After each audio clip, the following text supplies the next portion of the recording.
sholat berjamaah, dan sholat kita diterima oleh Allah Subhanahu wa taala, selalu diberikan taufik dan hidayah oleh Allah Subhanahu wa taala untuk melangkah kaki kita ke jalan yang benar, jalan yang lurus, jalan yang diridhai Allah Subhanahu wa taala. Mudah-mudahan selalu diberikan taufik dan hidayah oleh Allah Subhanahu wa taala untuk kita bisa melaksanakan apa-apa yang sudah diperintah Allah dan menjauhkan larangan yang sudah dilarang oleh Allah Subhanahu wa taala. Salawat dan salam mudah-mudahan tercurahkan kepada junjungan kita Nabi Muhammad sallallahu alaihi wasallam, kepada keluarganya, sahabatnya, kepada beliau, dan mudah-mudahan kita mendapatkan syafaatnya Rasulullah sallallahu alaihi wasallam. Kami hormati tamu kita Al-Habib Ali bin Abdul Rahman Al-Badhid. Beliau alhamdulillah pada malam hari ini bulan ini berkesempatan hadir untuk mengisi acara bulanan pengajian beliau di Bangka Belitung, khususnya di Balulijuk dan di Mudel dan juga di Gabrik. Alhamdulillah beliau sehat walafiat. Mudah-mudahan langkah kaki beliau dimudahkan oleh Allah Subhanahu wa taala. Mudah-mudahan beliau dijaga oleh Allah Subhanahu wa taala. Dan mudah-mudahan Allah Subhanahu wa taala berikan tambahan ilmu dan bisa menyampaikan dakwah Rasulullah sallallahu alaihi wasallam. Dan alhamdulillah kita diberikan kemudahan oleh Allah Subhanahu wa taala untuk bisa berguru bersama dulurnya Nabi Muhammad sallallahu alaihi wasallam. Ini anugerah yang terbesar. Kata Sayyidina Abu Bakar, saya lebih mengutamakan silaturahmi saya, hubungan erat saya kepada dulurnya Nabi Muhammad sallallahu alaihi wasallam kepada keluarga kata Sayyidina Abu Bakar radhiyallahu anhu. Mudah-mudahan kita bisa seperti Sayyidina Abu Bakar duduk bersama, dan insyaallah mudah-mudahan ini salah satu wasilah kita bisa dekat kepada Nabi kita Muhammad sallallahu alaihi wasallam, biar mudah-mudahan wajah kita dipandang oleh Rasulullah. Mudah-mudahan wajah kita yang penuh dosa ini, yang penuh khilaf ini, yang penuh dengan kebencian, dengan sifat hasadnya, sifat yang tidak ingin dengan sesamanya, oleh Allah Subhanahu wa taala dibuangkan sifat tersebut. Dan berkat kita duduk di sini bersama untuk munajat kepada Allah Subhanahu wa taala, duduk bersama kita mencari ilmu yang barokah yang bisa kita amalkan. Karena ilmu yang setinggi apapun kalau tidak diamalkan itu percuma. Ilmu kalau untuk berdebat saja percuma. Kata Al-Habib Abdullah bin Al-Haddad, ya, ilmu itu bukan orang yang bisa berdebat, bukan orang yang tatkala ditanya hukum dia tahu menjawabnya, bukan. Tapi tatkala bagaimana dia mendapatkan ilmu, mendapatkan dia kepada Allah Subhanahu wa taala. Habib Ali Al-Jubri beliau mengatakan bahwa seandainya beliau punya murid ribuan, beliau tidak gembira, beliau tidak ibaratnya tidak senang ribuan muridnya, tapi murid tersebut jauh kepada Allah Subhanahu wa taala. Lebih baik kita beliau dua murid, tetapi dua murid tersebut mereka dekat kepada Allah Subhanahu wa taala.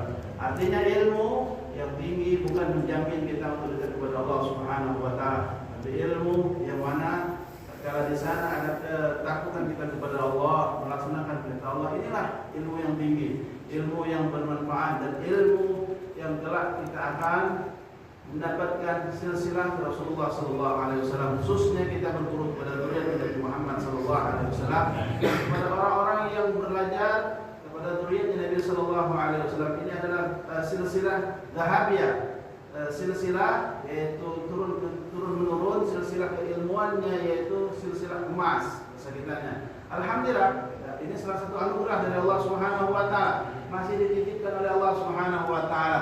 Kata Rasulullah sallallahu alaihi wasallam, aku titipkan kalau kalian berpegang dengan dua hal tersebut kalian akan selamat. Dan tadi untuk abadah kata Nabi, kalian tidak akan sesat selamanya. Ini Nabi yang mengatakan, bukan orang yang menghafal Al-Quran, bukan orang yang doktor, profesor, bukan. Nabi sallallahu alaihi wasallam gelarnya Al-Ummi. Al-Ummi ini tidak bisa baca, tidak bisa tulis, tapi beliau dekat dengan Allah Subhanahu wa taala, mendapatkan wahyu dari Allah Subhanahu wa taala. La ilaha illallah Muhammadur Rasulullah. Nama beliau disandarkan di arasnya Allah Subhanahu wa taala, makhluk yang paling mulia, makhluk yang paling agung. Laulaka Muhammad lama khalaqal aflaq. Kalau bukan karena Nabi kita Muhammad tidak dijadikan semesta alam ini. Beliau mengatakan kalau kalian berpegang dengan dua hal, lan tadillu abada. Nabi mengatakan kalian tidak akan sesat. Apa itu? Al-Quran dan zuriatnya Nabi Muhammad sallallahu alaihi wasallam. Apalagi khususnya akhir zaman ini, mudah-mudahan kita bisa dekat dengan mereka. Walaupun Imam Al-Faqih pun yang dekat, artinya belum kita bisa katakan sedekat Sayyidina Abu Bakar, sedekatnya para ulama-ulama, tapi kita belajar sedikit demi sedikit. Karena kalau bukan dekat dengan mereka, kita akan jauh. Hati kita bertambah keras, hati kita tambah ibaratnya angkuh semuanya. Oleh karena itu ilmu harus ada namanya dzauq,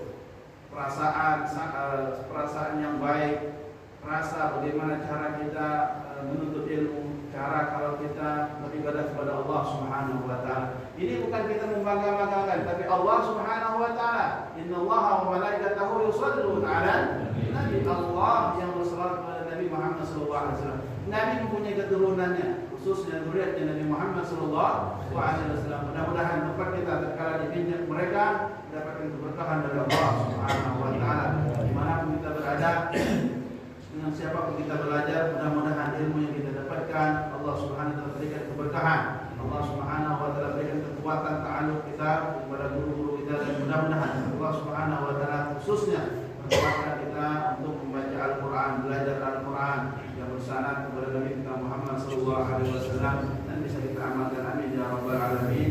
Dan pada malam hari ini alhamdulillah beliau datang bersama kita, yang kami hormati juga khususnya ketua masjid ya, dan para jamaah sekalian. Alhamdulillah pada bulan malam ini banyak sekali ya, alhamdulillah.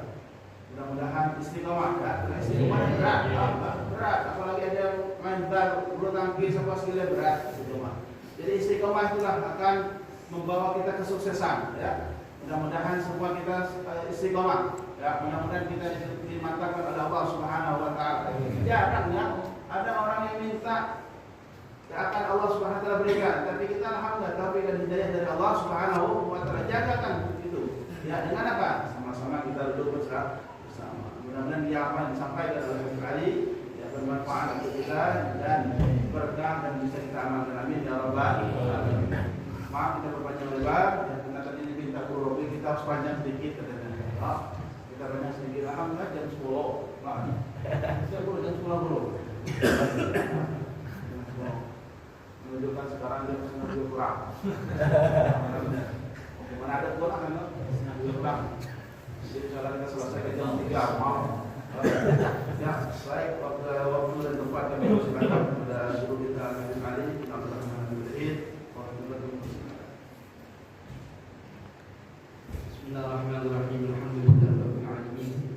Wa bihi nasta'in 'ala umuri dunya wad din wa 'ala alihi wa sahbihi ajma'in. Subhanaka la ilma lana illa ma 'allamtana innaka 'antal alimul hakim. Rabbi shrah li sadri wa yassir li amri wa hlul 'uqdatam min lisani yafqahu qawli, amma ba'd.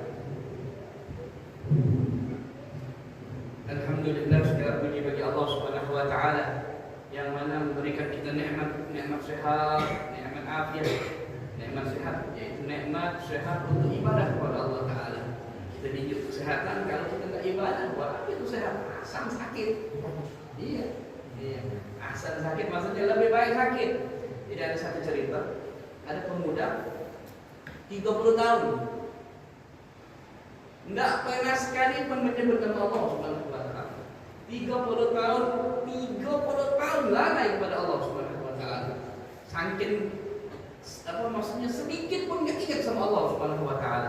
Enggak ingat yang kasih nikmat, enggak ingat yang jaga dia, enggak ingat yang menciptakan dia, enggak pernah ingat sama Allah Subhanahu wa taala. 30 tahun. Akhirnya ini cerita, akhirnya malaikat, kan setiap manusia ini ada malaikat. Di malaikat itu kesel ya. Malaikat yang enggak maksiat sama Allah, enggak ingat ngadu sama Allah taala, tapi kesel dia ngadu dia. Ya Allah, ini orang, ini apa, ini manusia ini, hamba-Mu ini ya Allah. 30 tahun lah bersama dia, tapi tidak satu pun dia ingat kepada Engkau ya Allah. Kata Allah taala, wahai malaikat, kenapa ini? Bertanya ini malaikat kepada Allah taala, ya kenapa ini orang 30 antik ini orang? Enggak ada ini, jarang-jarang ya. Kalau ada ini apa? Dia bahkan dimuseumkan. diawetkan seperti Fir'aun kan. Fir'aun itu antik, diawetkan oleh Allah Subhanahu wa taala. Jadi paling cerita 30 tahun enggak ingat kepada Allah Subhanahu wa taala. 30 tahun lalai dari Allah Subhanahu wa taala. Ini umurnya hilang sia-sia. Alhamdulillah kita duduk di sini. Alhamdulillah ingat kepada Allah. Paling enggak lah kita duduk di sini ingat kepada Allah Taala. Paling kayak cerita kata Allah Taala, wahai malaikat, dia itu katanya enggak lupa kepada aku karena apa? Karena kebanyakan nikmat yang aku kasih kepada dia, kata Allah Taala. Jadi kan cobaan ini dua, cobaan ini. Nikmat cobaan, harta cobaan, anak cobaan. Semuanya dicoba oleh Allah Subhanahu wa taala. Jadi jangan pernah pikir ini lebih enak orang ini ya. Oh, enak dia begini, ini. Belum tentu. Yang enak itu apa? Orang yang dekat kepada Allah. Yang enak itu apa? Orang yang selalu istiqamah menyandarkan diri dia kepada Allah. Setiap urusan disandarkan kepada Allah. Setiap tingkah laku dia larikan kepada Allah Subhanahu wa taala. Semuanya karena Allah. Nah, duduk kita di sini juga karena Allah. Kita nggak punya kekuatan untuk melangkah ke sini. Ya, apalagi anak jauh-jauh ke sini ya. Tapi semuanya ditentukan, ditakdirkan oleh Allah Subhanahu wa taala. Jadi apa? Wahai malaikat, kata Allah Subhanahu wa taala, akan aku cabut, kata Allah taala. Aku kasih ini orang nikmat kebanyakan, dia lupa kepadaku. Nah, ntar aku akan kasih cobaan biar dia ingat. Nah, ini orang kena sakit. Yang 30 tahun gak ingat kepada Allah sakit. Ketika sakit baru dia ya Allah. Ketika sakit baru ya Allah. Bagus. Tapi lebih bagus lagi kalau kita sehat. Kita sehat sekarang ini, apalagi di waktu tengah malam ya. Maksudnya video film yang 4 ya, kita duduk kita sholat 2 rakaat, angkat tangan ya Allah. Oh, itu nikmatnya luar biasa. Habib ada ini kan dia nggak bisa bangun pagi kelamaan, tadi bangun bisa adzan jam berapa? Jam 4 lewat, setengah jam lagi sebelum adzan. Kita kan laki kan lebih cepat. Beda sama perempuan, pengen begini, begitu, begini, pokoknya gitu. Orang-orang di rumah itu, kalau kita enggak ini, sholatnya mau tahor semua. Apa tahor? Mau sholat itu di mentahirkan sholat di ujung apa? Nah, kita suami harus bertanggung jawab, anak kita bertanggung jawab. Sampai dikatakan oleh Nabi Muhammad, barang siapa yang punya anak perempuan 2 perempuan dididik jadi orang, katanya aku yang akan datang dengan anak 2 orang ini kasih syafaat untuk bapaknya. Berarti berat, ya kan kita pikir enak kan punya anak perempuan 2. Pada zaman sekarang ini ya, sekarang ini luar biasa, jaga anak kita, jaga diri kita, jaga keluarga kita, jaga anak-anak kita. Seperti mana Allah Ta'ala berfirman, "Qu anfusakum wa ahlikum nar." Jaga diri kalian dan keluarga kalian dari apa? Api neraka. Nah, balik lagi singkat cerita, akhirnya pemuda ini dikasih.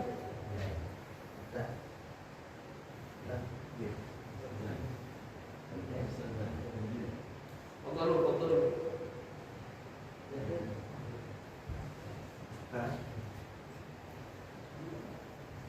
Jadi akhirnya pemuda ini dikasih oleh Allah Subhanahu wa taala. Betul.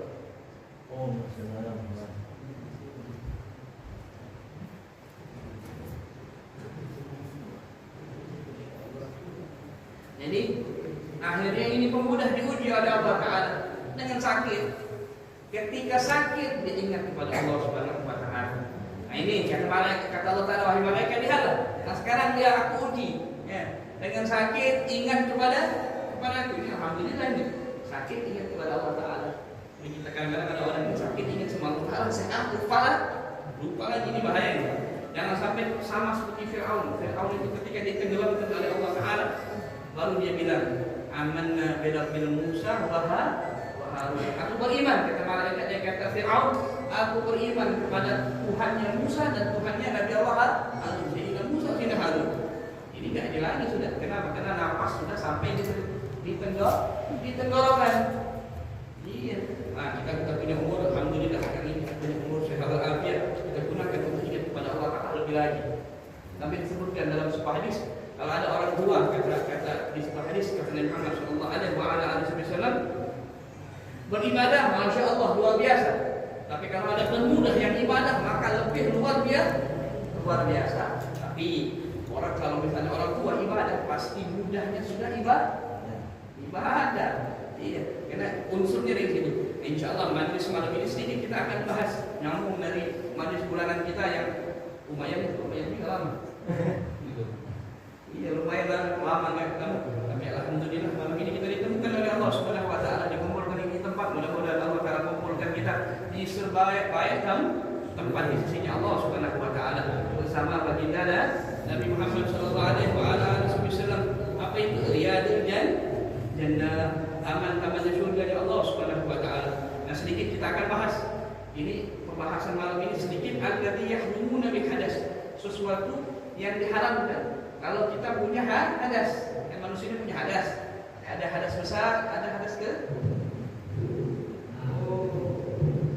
Pakai ini luar.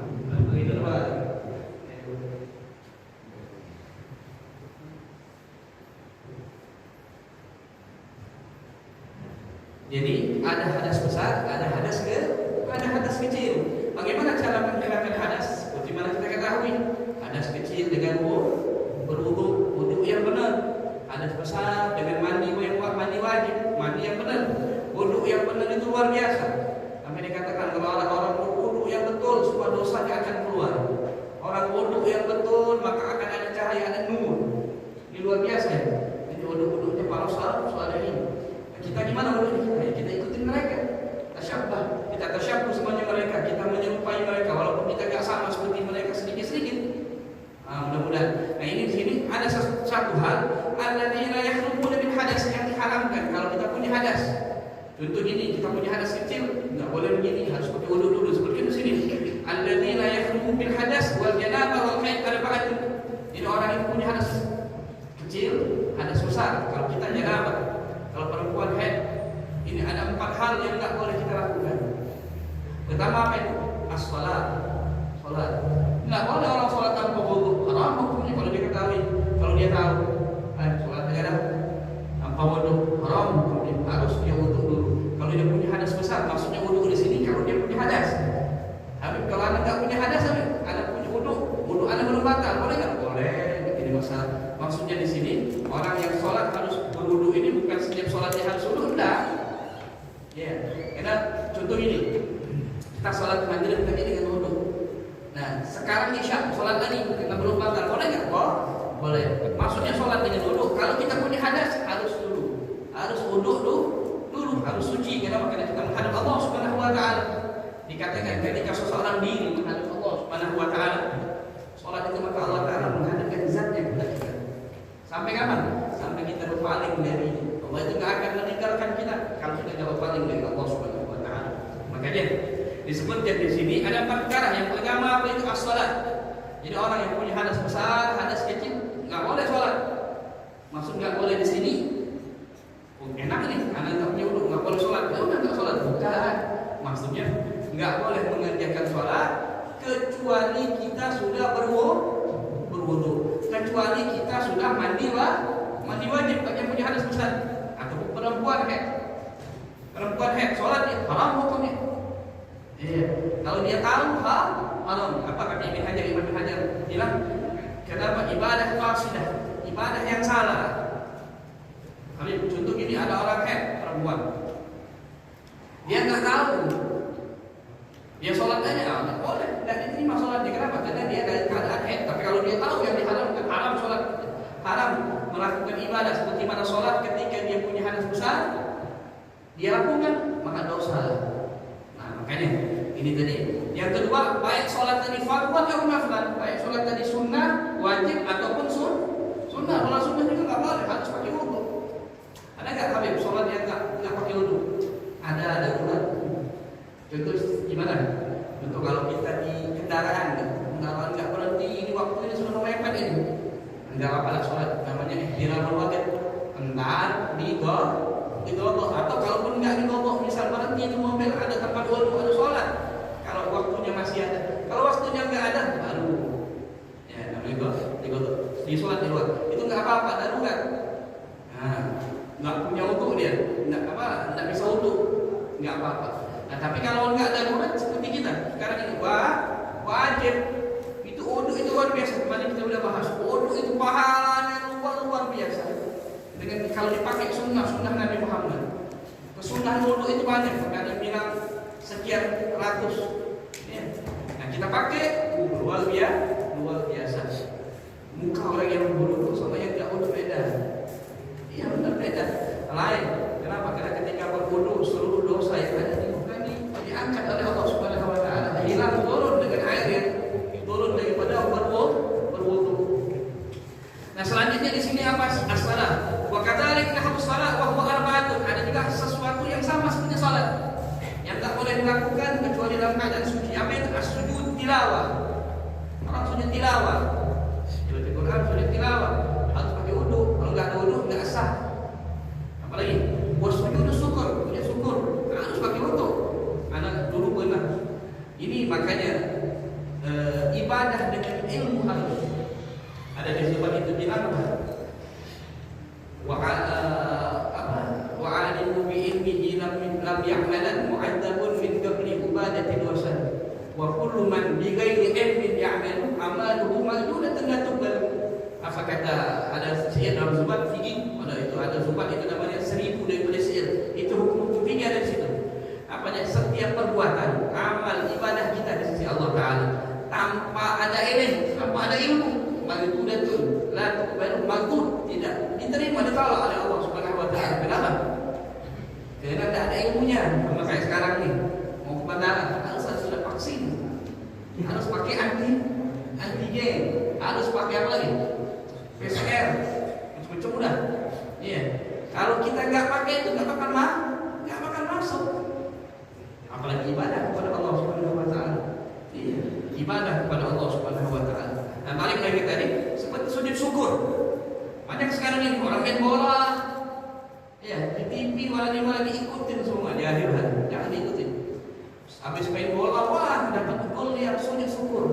Mana sah itu? Haram hukumnya. Kenapa haram hukum? Kita nggak boleh sujud itu nggak boleh. Kecuali yang diatur oleh syariat. Sujud syukur ya ada aturannya. Gimana? Sama kayak sholat. Harus berwudu, harus menghadap kiblat, harus menutup aurat. Sama seperti kita sholat sudah. Kalau sembarangan kan dulu pernah waktu ke Mekah naik pesawat, turun pesawat. La ilaha illallah, kasihan karena dia sedih. Padahal orangnya baik. Akhirnya dia sholat suami istri. Ketika turun dari sholat langsung sujud syukur dia di bandara. Di bandara itu itu sujud aneh. Aneh dia punya kalau di ini ntar kasihan malu dia. Ntar mau bilang sudah itu sujud syukur. Suaminya ngikut, suaminya ngikut lagi orang-orang. La ilaha illallah Muhammadur Rasulullah. Anak bilang sujud syukur ya Allah. Mana bisa itu? Sujud syukur harus pakai wudu, harus takbir dulu, nggak langsung sujud. Kedua juga harus ngadep kama sholat seperti mana dalam keadaan sholat. Nah, ini makanya kita harus belajar, harus hadis majlis ta'lim, sedikit kita belajar. Orang banyak kan itu, nggak langsung jadi kecuali sedikit orang-orang ini khusus kita ada kama seperti mana tifel budak kecil. Kalau sebelah budak kecil, kalau sini apa? Anak kecil, budak kecil.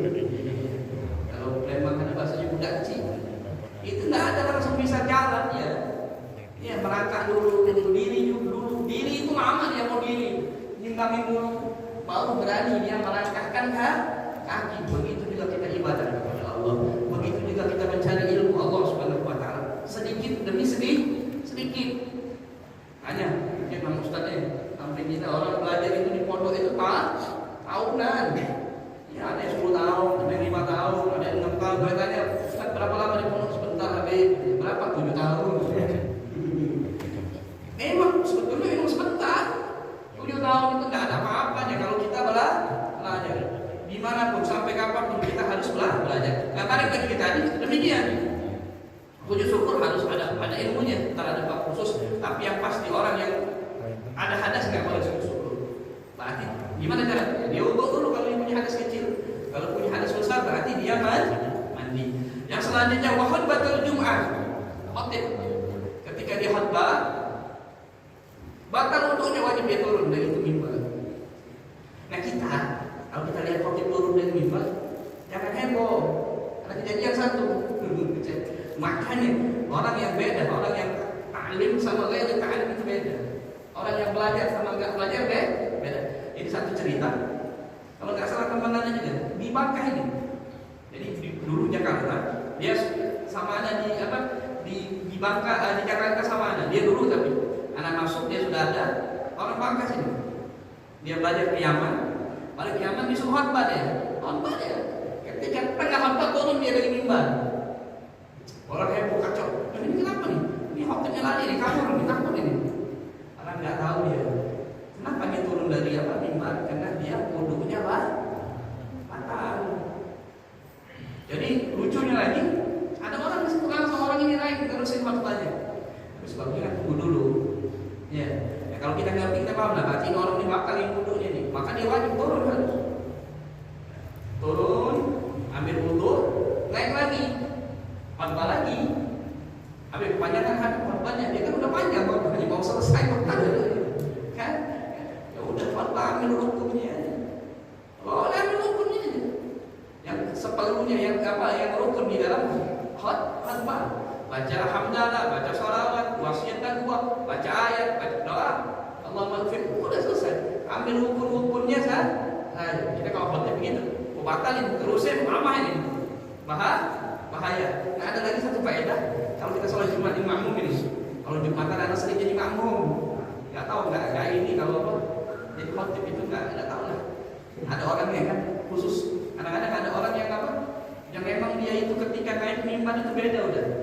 Bisa kasih apa ya? Auranya itu nyambung sama orang yang dengar.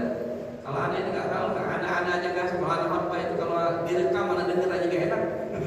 Apalagi orang lain aja. Jadi kita ada satu faedah juga Jumatan. Kan Jumat itu wajib fardhu ain setiap muslim. Wajib berjamaah itu. Rakaat pertama. Ya. Rakaat kedua dengan satu rakaat itu imam sudah lepas kita. Ini ada faedah lagi satu lagi.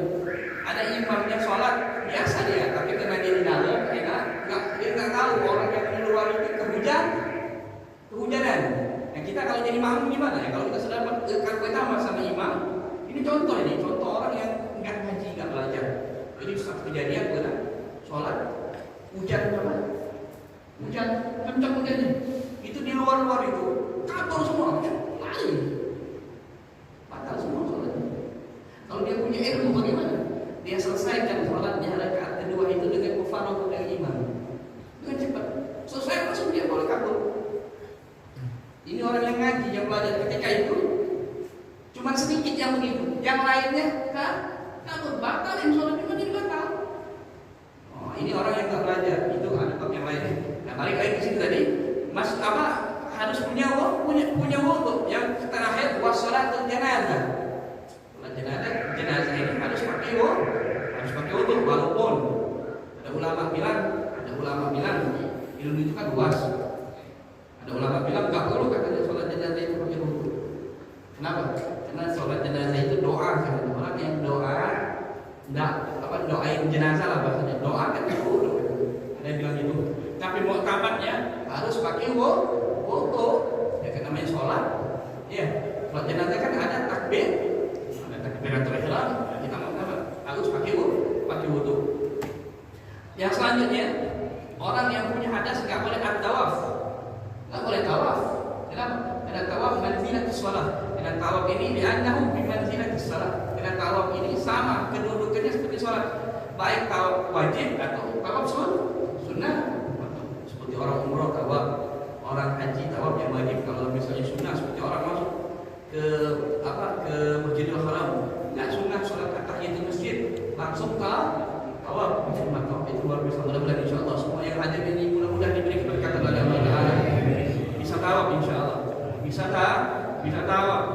Bisa ngilingin Baitullah, Ka'bahnya Allah Subhanahu wa taala. Bisa mencium daripada Hajar Aswad, bisa menyentuh Ka'bah, bisa berdoa di Muntazam, dan mudah-mudahan bisa berdiri di depan pintunya Ka'bahnya Allah Subhanahu wa taala. Tempat yang diagungkan oleh Allah Subhanahu wa taala. Mudah-mudahan insyaallah berkat kumpulan ini, berkat majelis taklim ini, tidak ada yang mustahil di sisi Allah Subhanahu wa taala. Mudah-mudahan insyaallah semua tawaf itu bagaimana? 7 kali putaran. Ntar ada tandanya. Ada lampu warna hijau. Kalau di sini pojokan di sini Hajar Aswad, di sini ada lampu. Nah, kita mulai dari sini. Dari sekali 7 kali sampai 7 kali. Kalau kita baru 3-4 kali batal wudu, berarti diulang dari awal. Iya, diulang dari awal. Kalau sudah 3 kali nih, batal wudu, nambahin. Enggak. Sama kayak kita sholat 2 rakaat isya. Rakaat ketiga batal. Gimana? Wudu kan sholat. Apakah nambah 2 rakaat lagi? Tidak. Diulang dari awal. Ini tawaf 7 kali. Nah, balik lagi tadi. Nah, di tawaf ini juga kan ada yang batalkan wudu, bersentuhan 2 kulit laki-laki dan perempuan. Kalau tawaf nggak bisa itu. Iya, susah pahami. Bagaimana? Ada 2 ulama bilang mazhab kita mazhab Syafi'i. Walaupun di mazhab lain ada juga. Di mazhab kita Syafi'i bilang ada yang batal katanya. Enggak apa-apa. Atau di mazhab lain kita pakai. Ada lagi bilang kalau nggak salah mazhab Maliki bilang nggak batal bersentuhan kulit laki-laki perempuan bila syahwat tanpa syahwat. Kalau syahwat batal dan Malik. Tapi kalau kita berpindah ke mazhab Imam Malik, berarti wudu kita caranya Imam Malik. Orang itu suka gitu. Udah kata Imam Malik begini. Kadang-kadang orang haji, makanya nggak ada yang belajar. Belajarnya dari buku belajarnya dari apa? Dari buku, dari baca. Ya, baca gitu. La ilaha illallah Muhammadur Rasulullah. Bahaya itu. Kita harus belajar dari guru ke guru. Biar nasab daripada silsilah, daripada keilmuan kita sampai ke baginda dan kita tahu siapa guru kita siapa terus. Itu luar biasa. Nah, balik lagi tadi harus 7 kali. 7 kali, putaran 7 kali. Kalau misalnya sudah 6 kali batal, ambil wudu lagi. Habis susahnya hati ini Ka'bah ini, Masjidil Haram ini bukan masjid di tempat kita. Luasnya bukan main ini. Salah masuk pintu kita apa? Nyasar. Salah keluar, iya salah ini keluar jauh. Udah. Jadi ada cerita satu. Ada kejadian lucu. Ada orang Arab nanya kemana? Orang Saudi. Katanya, dia nanya sama, Fian katanya Al-Bab, lupa nama pintu itu apa? Emang pintu itu disitulah Anda masuk, disitu Anda keluar. Jadi pintu itu cuma tahu yang pintu itu satu dah. Kenapa? Karena ketika keluar dari pintu itu, Anda tahu tempat Anda balik. Dia nanya pintu itu namanya. Anda bilang sama dia, itu Saudi, milihina ini Saudi, nah katanya, dia pinjamanmu, itu orang sini, sebenarnya bagian, itu orang sini nggak tahu jalan sini, kan? Aneh, orang nggak baik. Ya. Kalau ditanya, masjid di sini di mana? Nah itu bingung juga saya, nggak tahu. Coba tanya, nah ini nggak beres nggak orang. Dia kan, itu nggak mungkin lah dia nggak tahu walaupun. Maaf ya, bisa tuh ini dulu aja. Walaupun dia nggak sholat, masa dia nggak sholat di masjid, pasti kan dia tahu. Dia lewat, dia apa? Dia tanya sama dia. Ini orang ini lagi umroh, dia lagi umroh. Waktu umroh ada bilang, ini orang Saudi, dia ini mata ada meninggal. Apa bahasa ini? Gimana ini nggak tahu? Ini orang sini pasti nggak tahu. Dia bilang anak ini dari dulu. Aku udah lama nggak sini dulu, paling perubahan itu. Gimana? Jadi kan benar, karena ngomongnya itu spontan. Kan bilang, ya Allah, kenapa ngomongnya itu spontan? Tapi kadang-kadang begitu di Masjidil Haram. Allah Ta'ala itu mau kasih orang itu melalui orang sebelah. Tapi waktu ngomong itu juga ada ngomongnya sampai ketawa. Jadi lucu kan bahasanya. Nah, kenapa? Dia bilang kan udah lama katanya. Udah lama itu mungkin tahunan udah nggak datang di sini. Gitu. Dan di sini banyak perubahan. Nah, ini kan luar biasa.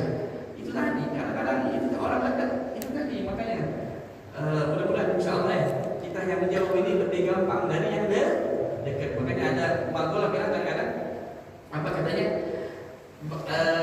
garib kan ba'id, yang dekat itu seakan jauh. Ya, ada yang bilang jauh tapi dekat kayak kita orang Indonesia kan jauh tapi dibikin dekat kamu setiap orang setiap yang belakang itu luar biasa. Kalau umur itu selesai ini tawaf ada rombongan lain. Ini luar biasa. Mudah-mudahan insyaallah kita bisa ke sana bisa tawaf. Tapi ingat kalau tawaf harus pakai wudu batal. Ulang dari awal lagi. Nah, ini luar biasa. Baik juga tawaf wajib atau tawaf sunnah. Nah, selanjutnya lagi disebutkan Apa yang tak boleh ketika kita tak punya wudu atau dalam keadaan hadas besar? Masul mushaf, menyentuh Al-Quran. Tidak hati ini. Kadang-kadang kita ini kadang-kadang apa? Sembarangan. Nggak boleh nyentuh ini, nggak boleh. Ini nyentuh ini. Harus dibedakan. Membawa dan menyentuh. Ini bawa namanya. Kalau nyentuh gimana? Ini. Anak pernah lihat, maaf, masya Allah ini. Tapi sekarang udah berubah, alhamdulillah. Jadi pas kejadian itu dulu, jadi zaman dulu, di tempat ada di pondokan, istrinya masih ada punya keluarga. Mungkin dia lupa malah. Jadi ada Al-Quran di atas meja. Dia ini enggak ini Quran itu dia luar biasa. Al-Quran ini, Al-Quran ini luar biasa bukan main. Tapi satu, dia ambil tisu, dipegang oleh ini. Anda bilang kenapa pakai tisu ini? Anda nggak punya wudu kan? Anda diam aja. Kalau di situ kita omongin bantah, makanya sebenarnya dia bilang ilmu itu bukan buat berdebat. Kalau kita nasihatin nggak akan masuk lah. Makanya ada dia bilang. Lama-lama di situ ada bilang tempat ini gimana? Ada ini. Menjadi enak orang yang hafal Al-Quran itu enak. Apa enak? Dia sudah punya bakunya. Dalilnya sudah hafal. Tinggal belajar tafsir. Tinggal belajar hadis. Jadi bisa bedain. Dan juga Al-Quran kan ada ilmunya, ulumul Quran, ada tafsirnya. Diikuti dengan hadis Nabi. Oh sudah hebat tuh. Akhirnya lama-lama ayat ini dibikin di tempat dia ngajilah. Gigi itu tadi zubat. Ini hanya dia katanya dibilang sama Nabi, katanya tempat anak sudah ngaji zubat. Alhamdulillah. Tidak boleh, nyentuh aja nggak boleh. Apalagi membawa. Membawa itu lebih berat daripada menyentuh. Orang kan sudah suka salah. Satu lagi kesalahan sekarang banyak yang ada ini, perempuan nggak boleh diam di masjid ketika dia dalam keadaan haid. Nggak boleh. Kan sekarang ini kan nggak motorin, kan nggak motorin. Nah, kalau nggak motorin nggak apa-apa. Memang satu bab bilang nggak apa-apa. Nggak boleh perempuan itu keadaan haid masuk ke masjid. Kenapa? Takut motorin masjid. Kalau nggak motorin berarti nggak apa-apa. Nah, betul nggak apa-apa. Tapi di bab yang lain, ketika dia haid dia harus besarnya. Hadas maka tidak boleh berdiam diri di masjid. Tidak bolehnya bukan karena haidnya, tapi karena hadasnya. Orang suka itu. Kalau orang-orang yang di kota itu, yang kuliah, bilang itu perempuan di masjid ya. Kenapa? Boleh katanya, nggak motorin masjid. Bukan masalah itunya, yang masalah yang nggak boleh itu kamu itu ada hadas besar. Kalau lewat aja apa? Kalau lewat aja nggak apa-apa. Maksudnya hukum apa? Jangan mondar-mandir aja. Kalau dia mondar-mandir nggak boleh. Nah ini luar biasa. Harus kita pahami ini. Harus kita kasih tahu. Kita punya ukti, kita punya saudari perempuan, kita punya siapa? Ini kita kasih tahu. Tanggung jawab. Nah, insya Allah kita akan bahas. Nah balik lagi tadi pegang mushaf. Al-muradu bil mushaf. Nah kedua, apa yang dimaksud dengan mushaf? Bukan Al-Quran, bukan hanya Al-Quran 30 juz, bukan. Mushaf itu apa? Seperti di sini, ma kutiba fihi Quran walau ba'dha ayat. Luar biasa. Apa yang tertulis di dalamnya ayat Al-Quran walaupun setengah ayat, belum sempurna ayat itu dikatakan mushaf. Enggak boleh disentuh. Banyak kejadian, maaf. Kami minta maaf ya. Tapi enggak apa-apa ya. Orang kalau tahlil yasinan. Ya yasinan itu kan ditaruh. Dia baca yasin baca. Bisa ibaratkan pada wal ya'udillah. Tapi di tempat masuk nggak tahu ya kalau di sini. Ditaruh Al-Quran tadi, yasinan tadi kadang-kadang. Gimana ini? Nggak ini kurang sopan bahasa kita. Anak dulu kan kalau ngaji dulu sama anak punya guru-guru dulu. Gimana Al-Quran? Disuruh dulu. Bisa Al-Quran ini. HP aja nggak kita taruh sembarangan. Kalau di kantong, apalagi Al-Quran. Ini katanya apa? Quran taruh di mana? Dari kecil sudah. Jadi kecil itu sudah diajarin. Quran taruh di mana? Di sini. Kalau jalan bawa Quran itu nggak boleh gini. Nggak boleh begini. Ini adab ini. Kalau ada orang bawa Quran boleh aja. Kalau dia nggak punya hadas, dia nggak punya hadas. Taruh Quran itu di mana? Kalau bawa Quran. Dulu diajarkan. Sampai sekarang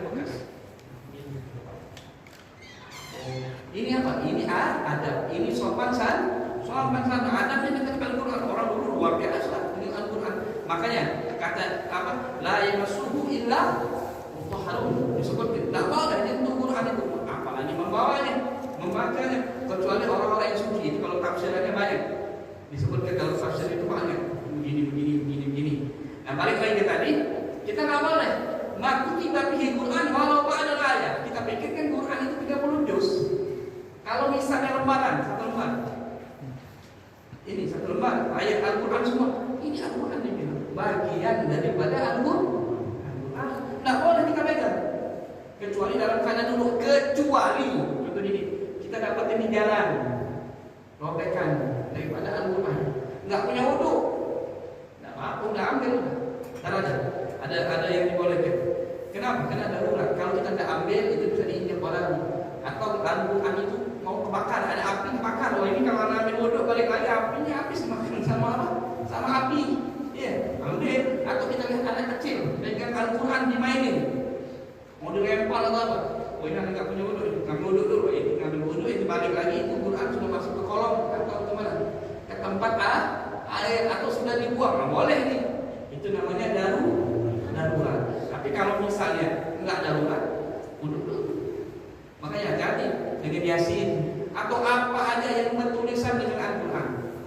Kita kan, tapi nggak tahu ya kalau misalnya orang kan suka sering persangkaan ini Al-Quran itu 30 juz. Enggak, zaman Nabi itu Al-Quran itu ditulis oleh baginda Nabi. Ada yang ditulis di tulang, ada yang di apa? Iya, mushaf apa? Ya lembaran-lembaran apa bahasanya itu? Pokoknya gitu lah. Ditulis kan dulu kan nggak punya kertas. Jadi dia apa? Dikulik. Ada yang dibantu. Pokoknya macam-macam ini. Zaman siapa? Al-Quran itu dikumpulkan. Zaman Sayyidina Utsman. Zaman Sayyidina Abu Bakar, zaman Sayyidina Umar dikumpulkan. Ketika diterbitkan itu apa? Dicetak itu zaman Sayyidina Utsman. Makanya kenal Al-Quran Utsmani. Kenapa Sayyidina Umar kumpulin ijtihad Sayyidina Umar? Karena ketika zaman Sayyidina Abu Bakar, Al-Quran itu ada di enggak ini selesai. Kalau nggak salah terjadi perang 70 orang hafal Al-Quran syahid. Karena mereka memang pengen syahid. Sahabat itu gitu, hidupnya pengen syahid sudah. Kalau kita ini ya kita nggak tahu ya. Ya Allah, mudah-mudahan insya Allah walaupun kita nggak mati syahid jalan ya Allah, seenggak-enggaknya kita dikumpulkan kepada mereka berjuang Allah. Kita berjuang di rumah-rumah kita. Ya, kalau kita nggak bisa berjuang seperti mana mereka, jadilah berjuang di rumah kita. Didik anak-anak kita, didik istri kita, anak laki kita, anak perempuan kita, kita didik supaya mendirikan sholat. Kita jadikan rumah kita itu adalah rumah syariatnya Allah Subhanahu wa Ta'ala. Di rumah itu ada sunnah-sunnah Nabi Muhammad. Itulah berjuang. Iya, kalau nggak bisa nggak mampu berjuang pakai senjata, kita berjuang, didik berjuang yang akan datang. Nah balik lagi kita di mushaf tadi begitu. Jadi disebutkan di sini, nggak boleh apa, walau ada ayat, because darasa, maksud tilawah, nggak boleh, kecuali wahamil mushaf, nggak boleh juga membawa mushaf. Allah habis.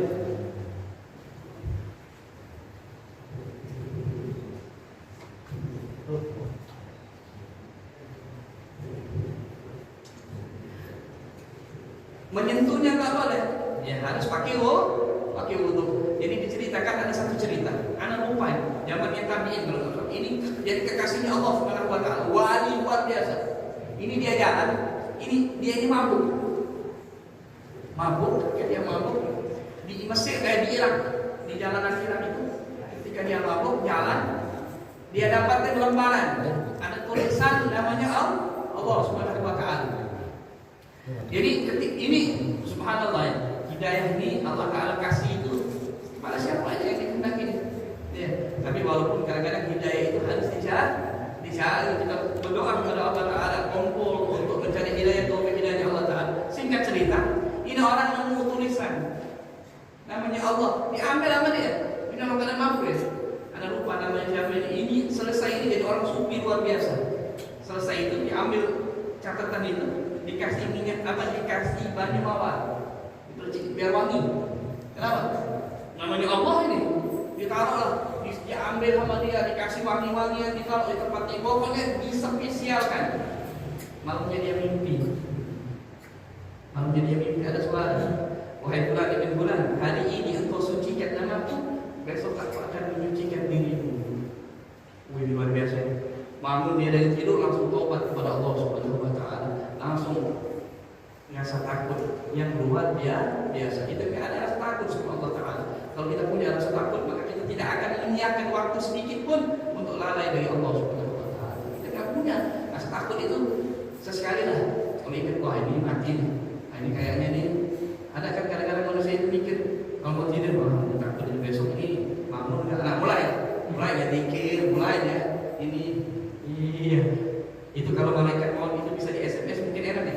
SMS-nya suruh datang sebentar, tapi jangan ini datang aja, tak balik lagi. Biar kita lebih ingat kepada Allah Subhanahu wa taala. Balik lagi cerita tadi, akhirnya dari situ dia bertobat, akhirnya dia kasihnya Allah taala, lalu lupa namanya. Siapa? Pokoknya itu jadi pahala sufi luar biasa. Nah, ini kita nggak tahu dari hal-hal kecil. Ya, jadi kita jangan kalau kita lewat ada tulisan, apalagi ada Al-Quran, potongan Al-Quran sampai dibilang kalaupun ada ini ya, jilidkan. Tapi jilidkan ini kan masih ada apa? Tulisan Al-Quran kayak misalnya kayak ini kitab ini kan kayak tulisan. Ini pun nggak boleh dipegang. Kalau kita dalam keadaan tidak punya wudu, ini pun nggak boleh dipegang. Habib, ada nggak pegang Quran ini? Ini pun nggak boleh dipegang. Luar biasa. Kenapa? Karena menyatu dengan Al-Quran. Sampai orang dulu bikin ini apa namanya? Kalau di Lembang dulu mirip kayak orang Katolik itu bikin ini kayak kantong, masukin, ditarik yang set, dipegang lah ininya.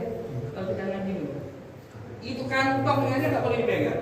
Kalau kita nggak punya wudu, beda kalau anak-anak yang mau dars, nggak apa-apa. Anak-anak kecil belum balik, boleh nggak dia pegang Al-Quran tanpa wudu? Boleh kalau untuk ngaji. Kan di sini kan ada tempat apa? Tempat tahfiz Quran atau apa? Nggak apa-apa. Tapi nggak apa-apa nih terus. Jangan kita misalnya sudah nggak apa-apa, gampangin. Jangan didik anak-anak kita, ayah. Kita mulai ngaji nih. Quran, ya, ada lu sama apa? Ayah, yang nggak ada wudu, kan gampang kan? Di sini ada tempat biasakan mereka. Itu dengan membiasakan mereka biasa di setiap harinya, pahalanya akan berhenti.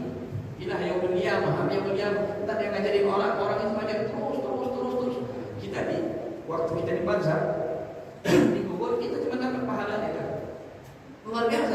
Yang kita kira ngajarin orang wudu itu hal yang apa? Maksudnya wudu kecil, luar biasa. Orang kalau nggak wudunya nggak bagus, sholatnya nggak akan diterima, ibadahnya nggak akan bagus. Nah balik lagi ke tadi itu, makanya nggak boleh hamlul mushaf, la yajuzu hamluhu lil baligh illa idza kana al mata. Nah ini ada lagi nih. Ini tinggi nih. Gimana orang kalau dia bawa Al-Quran? Nggak boleh bawa Al-Quran tanpa wudu. Bagaimana Habib kalau Al-Quran itu dalam tas? Maksudnya dalam tas? Nah di tas itu ada barang yang lain, boleh nggak bawanya? Boleh, dengan syarat jangan niat bawa Al-Quran, tapi niat bawa barang. Atau enggak niat sama sekali, pokoknya ada lagi enggak niat bawa barang, enggak niat bawa Al-Quran. Ada lagi bilang niat dua-duanya, bawa Al-Quran, bawa barang. Nah ini ilmu ini. Kalau kita bisa bawa Al-Quran, pakai kantong lah bawa Al-Quran, atau pakai tas lah. Tapi nggak mungkin lah pakai kantong ya, pakai tas lah, pakai tas atau pakai apa? Batal wudu kita. Wah gimana ini? Di dalam itu nggak ada barang, ambil aja apa kayu batu masukin. Ini ulama yang menjadi. Jadi bawanya apa? Bawa batu, bawa kayu tapi yang suci, yang tahir. Nggak boleh kalau yang lain masukin nama Al-Quran, nggak bohong itu. Ya. Atau pena. Ya. Bawa apa? Anda niat ini bawa pena, boleh. Tapi intinya jangan niat bawa Al-Quran. Kalau niat dua-duanya gimana? Bawa barang sama bawa Al-Quran, boleh. Nah, ini fikir begitu. Nah di sini sebutkan kalau tadi suruh mushaf faqat la yajuzu. Kalau dia niat bawa Quran saja maka tak boleh. Wa taratan yaksuluna maka faqat la yajuzu. Kalau kadang-kadang dia niat anak bawa barang aja, enggak bawa Quran. Walaupun Quran ada di situ maka bawa boleh. Taratan yang suruhuma. Kalau dia niat dua-duanya, bawa barang sama bawa apa? Bawa barang sama bawa Al-Quran boleh nggak? Imam ulama. Ibn Hajar bilang nggak boleh. Tapi Imam Ghazali bilang boleh. Indonesia ini banyak berpegang kepada ucapan atau ininya daripada Imam Ghazali. Nggak apa boleh semua. Ibn Hajar Ghazali ini ulama yang luar biasa. Kalau hadis itu Bukhari wa Muslim boleh. Kita pegang Imam Muslim boleh. Karena sudah diakui. Yang ngakui bukan kita. Maksudnya yang ngakuinya ulama yang ngakuinya boleh. Kita pegang Ibn Hajar boleh, Imam Ghazali boleh. Tapi kalau di Yaman, di Fadlan Muslim, kebanyakan lebih pegang apa?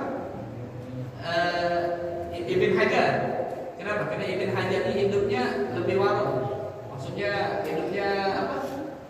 Ya, nggak punya bahasanya, bukan nggak punya, nggak ada ya. Hidupnya lebih ini. Kalau Imam Ghazali ini kan guru besarnya Azhar. Yang jadi Azhar Muslim itu Imam Ghazali. Luar biasa. Tapi seluruhnya boleh. Kita mau lihat mana? Mau lihat Ibn Hajar boleh, mau lihat Imam Ghazali, Imam Ibn Hajar boleh, Imam Ghazali boleh. Semuanya diakui. Nah itu boleh. Jadi kalau kita lihat dua-duanya boleh. Menurut Imam Ghazali, khilafan Ibn Hajar, kalau Ibn Hajar tidak boleh. Jadi intinya gitu. Jadi kalau ada Al-Quran di tempat kita wadah, ada Al-Quran di situ, boleh kita bawa. Ya, dengan pertama dengan niat apa? Membawa barang. Kedua enggak niat. Anak enggak niat pakai, enggak pengen bawa aja, boleh. Atau niatnya membawa barang dan Al-Quran, tapi lebih gampangnya, lebih enaknya. Guru juga bilang, apa yang kamu bawa? Misalnya kita kata ini ada Quran, kasih barang dalamnya apa aja benda. Aku bawa benda ini, niatkan dalam hati. Maka hukumnya boleh.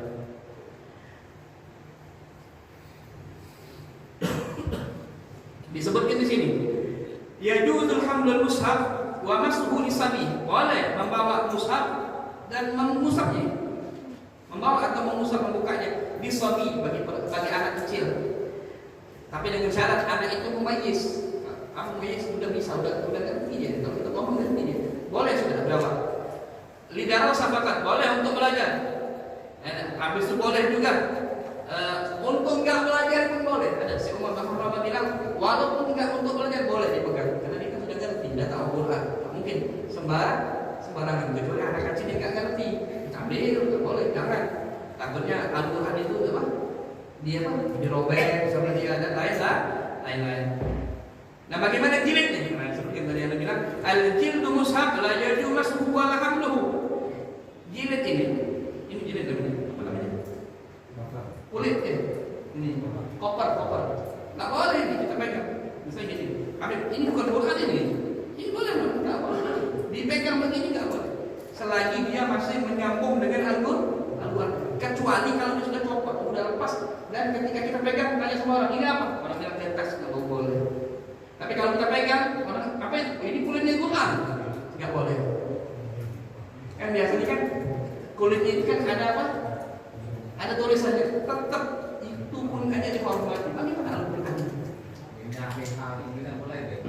Minyak mengangkat info nggak boleh kan? Mengangkat langsung pakai kok yang Iya, ini misal ini. Nah, tanya, gimana kalau ini? Kalau masuk level lehan? Lehannya ini kalau ada Al-Quran ya, ini pun nggak boleh. Tapi kalau nggak ada Al-Qurannya nggak apa-apa. Ini luar biasa. Kenapa demikian? Karena ta'aziman dengan kalamnya Allah Subhanahu wa taala. Mulia, luar biasa. Makanya jaga Al-Quran. Didik anak-anak kita dengan Al-Quran. Nabi bilang itu, didik anak-anak kita dengan Al-Quran. Banyak zaman sekarang ini orang umurnya sudah 40-50 tahun nggak bisa baca Quran, nggak bisa baca surat Fatihah. Tapi sekarang ini alhamdulillah anak-anak ini berkat tahfiz Quran, pokoknya pengajian apa yang benar-benar ngajarin anak-anak baca Quran, bisa baca Quran. Dan lebih lucu lagi nih, di TV pun ada. Upin itu, anak punya yang rekamannya di rumah, yang apa membaca apa Fatihah. Iya. Jadi anak-anak namanya Muhammad itu kecil dulu, dikasih sama jidahnya film kartun. Bingung karena yang ngasih anak punya ibu walidati, karena ikut aja saudara Amr bin As anak buka, ini ada ininya. Itu apa? Dia Fatihah dari mana? Dari dia lihat Ipin anak kecil ini. Qul huwallahu ahad itu bisa dia. Anaknya baca gini. Qul huwallahu ahad, salah habis. Gimana betulnya? Qul huwallahu ahad. Karena kan di TV itu ada apa? Iya, ada kokolahnya. Oh, iya. Allahu Samad. D-nya itu di anak kaget. Anak bilang ini siapa yang baca ini? Ya kita kan anak kecil. Memang ini bagus, tapi takutnya kita kalau ada yang apa? Dia emang ininya nggak tahu lah, ininya lebih apa? Lebih kuat, cepat. Anak tanya. Istri anak bilang ini nih katanya ngajarin dibuka. Itu ustaz yang ada di TV, Ipin. Ya Allah, ada bilang. Oh, ada bilang apa? Makanya apa? Anak punya ibu ngasih itu ini apa? Tujuannya ke situ. Ini luar biasa. Itu jaga anak-anak. Nah, sekarang ini kalau apa dibukain salawat itu, wah bukan main. Nanti kita didik anak-anak kita mulai dari situ. Tapi kalau kita kasih yang sesuatu yang tidak baik, apalagi besarnya, ya. Kalau kita kasih sesuatu yang baik sekarang ini dasarnya Al-Quran, insya Allah luar biasa. Nah, balik lagi tadi, bagaimana jilidnya? Nah, disebutkan di sini, nggak boleh kan? Lau juli dan mushaf ma'al ghairi wa yakunu masruhu fi jami'i hati inda ibn hajar wa min jihati mushaf au juli dan mushaf ma'al ghairi. Nah, kalau ada orang Al-Quran digabung dengan yang lain, tapi nggak ada. Beda sama tafsir. Misal gini, Al-Quran dijilid dengan yang lain. Misal gini, ini kitabnya. Sebagiannya Al-Quran, sebagiannya bukan. Depan maksudnya gini, bagian depan ini, bawah yang belakang Quran. Yang ini bukan Quran. Bagaimana kita nyentuh ini? Tetap tidak boleh. Luar biasa. Nah, bagaimana tafsir? Jam 9 ya. Bagaimana tafsir Quran? Tafsir itu kalau banyak huruf tafsirnya, kalimat tafsirnya lebih banyak dari Al-Quran, tidak apa-apa. Iya. Tapi kalau seimbang, Qurannya 50%, tafsirnya 50%, jangan. Tidak boleh. Sama kayak tafsir Jalalain. Ada kan kenal kalau di Indonesia di Jalalain, tafsir Jalalain itu dihitung oleh ulama Yaman itu kalau nggak salah tafsirnya itu lebih banyak 2-3 huruf. Makanya kalau Indonesia kadang-kadang dibolehkan, tak apa lah ngaji Jalalain, tafsir Jalalain, tahu nggak apa-apa, karena lebih. Tapi kalau orang Yaman nggak mau katanya, kenapa? Kan dihitung lebihnya cuma sedikit, 2-3. Siapa tahu salah hitung. Tapi yang paling bagus itu wudhu di setiap waktu. Iya, tidur dengan wudhu. Dikatakan dalam kitab Ihya Ulumuddin Al-Ghazali, orang tidur dengan wudhu ruhnya akan naik. Iya, maksudnya naik itu ruhnya akan berada di tempat yang indah. Dia akan lihat, dia akan mimpi-mimpi yang indah. Orang yang punya wudhu, insya Allah terhindar daripada bala musibah.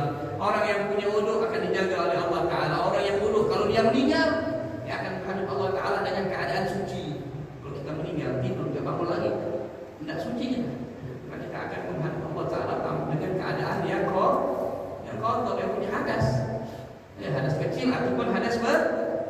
Ya Allah, mudah-mudahan kita semua ini dibangkitkan ketemu dengan Allah, menghadap dengan Allah Subhanahu wa taala dengan keadaan diridhai oleh Allah. Ya Rabb, minta ya Allah, mudah-mudahan ketika Engkau keluarkan kami di dunia ini ya Allah, dengan ridhamu ya Allah, dengan ridhamu ya Allah, dengan keberkahan Nabi Muhammad sallallahu alaihi wasallam. Dan mungkin sedikit ini banyak masalah yang sepertinya sebenarnya masih ada lagi. Insyaallah kita sambung bulan yang akan datang. Kalau disamping ke galau memangnya kayak kanker. Ya. Air kan cukup segini. Tuangin 1 botol. Tuh, tanpa. Kecuali airnya kita minum dulu. Itu ada mau minum nih. Baru bisa dimasukin lagi. Tapi sebenarnya ini haus. Baru karena ada kering. Ada punya guru gitu. Dia mau minum lalu jadi pakai isyarat dia. Ada minum wajib ini. Yang karena paham. Dia mau minum ini. Oh, dia nunjukin apa? Cara. Nggak tahunya ada lagi satu cara. Ketika khutbah tadi kan ada bilang harus pakai wudu. Jadi ketika di Yaman itu ada khutbah batal. Wudunya batal. Tapi ketika itu dia pakai tayamum, tak ada air. Akhirnya ketika khutbah dia jelasin babul tentang tayamum. Dia sekalian tayamum. Orang yang di bawah dia, Masya Allah, Fagi itu ahli dalam fikih. Ketawa semua, nggak salah kita jadi dia khotib. Nah, orang-orang yang di bawah kan kita yang di bawah kalian juga jadi tahu. Nah, yang bahaya kita kadang-kadang kita nggak ngerti. Makanya kalau kejadian dunia begitu, ya tadi ada orang turun dari mimbar, oh ini kenapa nih? Oh kabur dia, oh macam sudah. Padahal nggak tahunya yang khotibnya wudhunya batal, sama kayak sholat apa? Sholat lebaran. Ya, loh ini kenapa takbirnya lebih? Oh heboh langsung, wah sholat Jumatan ini, kan takbirnya biasa segini ini lebih. Ya lupa. Ada lagi orang ini takbirnya dekat dua nggak dibaca takbirnya. Habib paling lain. Habib di mana? Habib orang ini takbirnya apa? Dekat kedua nggak baca takbir langsung Fatihah. Dia bilang nggak apa-apa. Yang repot itu kalau dia takbir nggak baca Fatihah. Itu yang jadi masalah. Makanya kalau kita darah, kalau kita belajar taklim, tahu kita. Cukup kita, oh begini, enggak salah sangka. Anak guru ada bilang gini, orang yang alim enggak gampang nyalain orang. Ya, mungkin kita belajar, jadi enggak gampang nyalain orang. Wah, ini orang yang kenapa? Itu dia mungkin ada caranya, ada ilmunya, ada tarikahnya, masing-masing. Kecuali yang memang mutlak, yang diharamkan oleh Allah. Mudah-mudahan insyaallah kita ketemu lagi bulan yang akan datang. Mungkin ini sedikit yang saya sampaikan. Mudah-mudahan berkah insyaallah. Mudah-mudahan insyaallah yang hadir di sini bulan depan insyaallah tambah hadir. Tidak apa-apa. Kalau duduk di sini juga tidak apa-apa. Misalnya duduk di sini nih, atau dua yang di sana kan, itu luar biasa. Ya, luar biasa. Kita duduk ini satu-satu nama kita dicatat ini. Iya dicatat. Apalagi kalau dimulai majelis dengan sholawat kepada baginda Nabi. Dibilangin malaikat ya Rasulullah, di gapek ini ada orang yang sholawat, ada orang yang ngaji ya Rasulullah. Ini malam orang tidur dia ngaji. Ya, disodorkan nama kita. Oh ini luar biasa nama kita dikenal oleh Nabi Muhammad Sallallahu Alaihi Wasallam. Mungkin ini yang akan disampaikan. Mudah-mudahan kita panjang umur, sehat walafiat, dan dikabulkan oleh Allah Taala.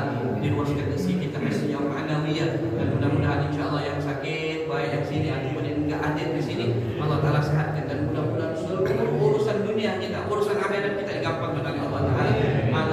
Maaf minkum jami'an. Assalamualaikum warahmatullahi wabarakatuh.